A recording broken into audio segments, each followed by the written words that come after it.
Praise the lord. యేసుక్రీస్తు వారి పరిశుద్ధమైన నామంలో మీ అందరికీ వందనాలు, శుభాలు తెలియపరుస్తూ ఉన్నానండి. సామెతలు 8వ అధ్యాయం 17వ వచనం, నన్ను ప్రేమించు వారిని నేను ప్రేమించుచున్నాను, నన్ను జాగ్రత్తగా వెతకువారు నన్ను కనుగొందురు అని దేవుని వాక్యం సెలవిస్తుందండి. మనము దేవునిని ప్రేమిస్తే దేవుడు కూడా మనల్ని ప్రేమిస్తూ ఉండేటువంటి దేవుడై ఉన్నాడండి. ఈ లోకంలో మనుషుల్లాగా కాదండి. దేవుడు ఎలా ఉంటారంటే, మనం మనస్ఫూర్తిగా ప్రేమిస్తే దేవుడు మనస్ఫూర్తిగా ప్రతి ఒక్క మానవాళిని ప్రేమిస్తున్నాడు. అయితే మన ప్రేమలోనే లోపం ఉంటుంది దేవుడి పక్షాన.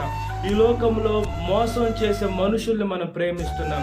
వీళ్ళు ప్రేమిస్తారని మనం మనుషుల దగ్గరికి వెళ్లకుండా మనం మనస్ఫూర్తిగా దేవునికి మన జీవితాన్ని ఎప్పుడైతే సమర్పించుకుంటామో, దేవుడు మన జీవితాన్ని ఆయన తీసుకొని మంచిగా తీర్చిదిద్దేటువంటి దేవుడు అండి. మనము జాగ్రత్తగా వెతికితే దేవుడు తను కనపరుచుకునేటువంటి దేవుడై ఉన్నాడు. బైబిల్ గ్రంథంలో చూసుకున్నప్పుడు అనేక మంది భక్తులకి దేవుడు తను కనపరుచుకున్నాడు. అంటే భక్తులు ఎంతగా ప్రార్థన చేస్తుంటారు, ఎంతగా ఉపవాసం ఉండుంటారు, ఎంతగా దేవుడికి లోబడి ఉంటాడు. కాబట్టి దేవుడు ఈ బిడ్డకు నేను కనపడాలి, నా స్వరం ఇతనికి వినిపించాలి, ఇతని దగ్గరికి వెళ్ళాలని దేవుడు అతన్ని ప్రేమించి అతని దగ్గరికి వచ్చారు. దేవుడు అనేక మార్లు కూడా ఆయన బిడ్డలను కూడా రక్షించిన దేవుడై ఉన్నాడండి.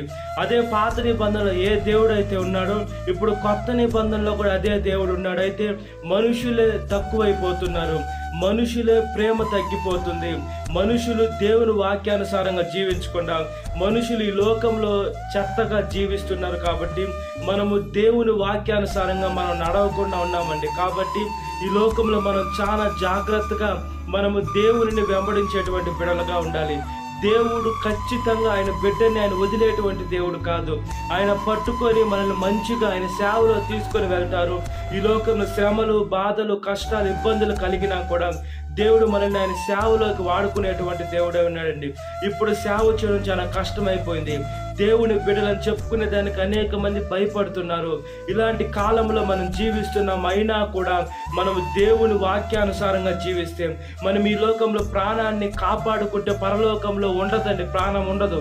ఈ లోకంలో మనం ప్రాణం పోగొట్టుకుంటే పరలోకంలో మనం దక్కించుకుంటాం, మన తండ్రి దగ్గర ఉంటాం.